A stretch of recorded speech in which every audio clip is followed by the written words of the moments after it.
उसके बाद हमारे पास आ जाती है हीमोफीलिया। ये भी हमारे पास एक हेरिडिटी कोआगुलेशन डिसऑर्डर है, ठीक है। इसके अंदर क्या होता है, डेफिशिएंसी हो जाती है क्लॉटिंग फैक्टर्स 8 और 9 की। इसके एक्स लिंक्ड डिसऑर्डर है, मतलब कि मदर ये जीन कैरी करती है और आगे मेल में जाता है, पर मदर जो होती है वो सिम्टोमेटिक नहीं होती। इसके बाद ये ब्लीडिंग डिसऑर्डर इसको हम कहते हैं, ठीक है। इसके बाद ये क्या कि इसके अंदर ये असल प्रॉब्लम ये हो जाती है कि आपकी ब्लीडिंग लॉन्गर टाइम के लिए होती है, या फिर स्पॉन्टेनियस ब्लीडिंग, मतलब कि लॉन्ग टर्म ब्लीडिंग होती रहती है आपके जॉइंट और मसल के अंदर। अच्छा, उसके बाद ये होता है कि एक्स लिंक रिसेसिव इनहेरिटेंस होती है इसकी। अच्छा, उसके बाद म्यूटेशन हो जाती है जीन की, और क्लॉटिंग फैक्टर जो बना रहे होते हैं वो कौन सा है, फैक्टर 8 जीन होता है, और फैक्टर 9 वाला जीन जो होता है, जो फैक्टर 8 वाला होता है उसको हम हीमोफीलिया ए कहते हैं, जो फैक्टर 9 वाला होता है उसको हीमोफीलिया बी कहते हैं। एक्स क्रोमोसोम में जाके अटैक करता है, मेल को इफेक्ट करता है। उसके बाद वो कहता है कि इसकी डिफरेंट टाइप्स हैं, 2 मेन टाइप्स है, ए और बी है। जो ए टाइप है उसके अंदर क्या होता है, क्लासिक हीमोफीलिया कहते हैं उसको, उसके अंदर फैक्टर 8 की डेफिशिएंसी होती है और low level of clotting factor 8 हो जाता है, सबसे ज़्यादा कॉमन है ये। उसके बाद इसको हम लोगों ने आगे 3 टाइप्स में डिवाइड कर लिया, माइल्ड, मॉडरेट, स्वेयर। जो माइल्ड वाला है इसमें स्पॉन्टेनियस ब्लीडिंग नहीं हो रही होती, सिर्फ जैसे कि कोई प्रॉपर जैसे सर्जरी है या टूथ एक्सट्रैक्शन है तो तब इसके सिम्टम्स लेटर इन लाइफ पता लगते हैं, जाके डायग्नोज होता है। उसके बाद जो मॉडरेट हीमोफीलिया है वो इसमें स्पॉन्टेनियस ब्लीडिंग हो रही होती है और डिलेड ओजिंग होती है इसके अंदर, और ये 5 to 6 ईयर ओल्ड जो बच्चा होता है उसके अंदर डायग्नोज होता है।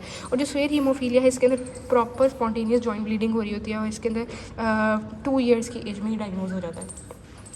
उसके बाद हीमोफीलिया बी है, इसको क्रिसमस डिजीज़ भी कहते हैं, 9 फैक्टर की डेफिशिएंसी हो जाती है और low level of clotting factor 9 होता है इसके अंदर। उसके बाद जो हमारे पास क्लासिकल हिस्ट्री आएगी उसमें स्पॉन्टेनियस ब्लीडिंग होगी माइनर ट्रॉमा पे, इनॉकुलस इंजरी की वजह से हमारे पास कॉन्टीन्यूस ब्लीड आ जाएगी जिसकी वजह से डेथ हो जाएगी, और हीमोरेजिस के अंदर जॉइंट मसल और टिश्यूज़ की हीमोरेजेस आएंगे। क्लॉटिंग फैक्टर हमारे पास कॉस्टली नहीं होते इसलिए हम उसको देते हैं, जब रिक्वायर्ड होता है हम उसको दे देते हैं। और जब भी कोई हमने क्या करना है कि जॉइंट की डिफॉर्मिटी और आर्थराइटिस को कम करना है ताकि बंदे की लाइफ एक्सपेक्टेंसी बढ़ जाए।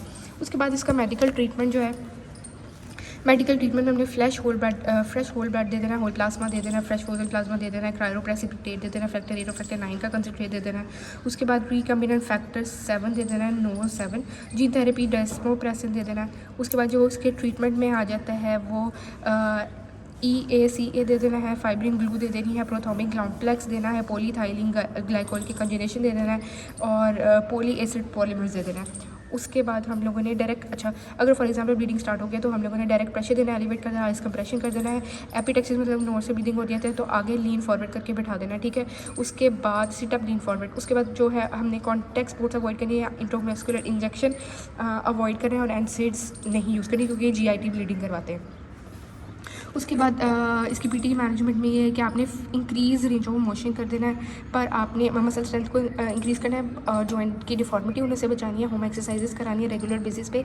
हमने अच्छा अगर कोई एक्यूट एपिसोड आया हुआ है ना तो उसके अंदर हमने जॉइंट को की अगर हम मूवमेंट कराएंगे ना, एक्सरसाइज कराएंगे तो वो डेंजरस होंगी जिसकी वजह से फर्दर ब्लीडिंग होगी और जॉइंट में पेन होगी। मोशन गार्डिंग करेगा तो मसल गार्डिंग करेगा और पेन बढ़ेगी। इसकी वजह से, इस फैक्टर की वजह से हम लोगों ने क्या करना है कि हम लोगों ने इसको फियर ऑफ हीमरेज की वजह से हम लोगों ने इसको पहले फैक्टर्स दे देने हैं ताकि इंटरनल ब्लीडिंग ना हो जॉइंट्स के अंदर। उसके बाद ये कि फ्रीक्वेंसी और ड्यूरेशन जो एक्सरसाइज की है वो ब्रीफ रखनी है और ग्रेजुअल करनी है। आइसोमेट्रिक से स्टार्ट करना है, फिर आपने असिस्टिव पे लेके जाना है, फिर रेजिस्टिव पे लेके जाना है, फिर पेन को डिमिनिश कराना है, फिर टोन और फ्लेक्सिबिलिटी की आहिस्ता आहिस्ता बढ़ानी है।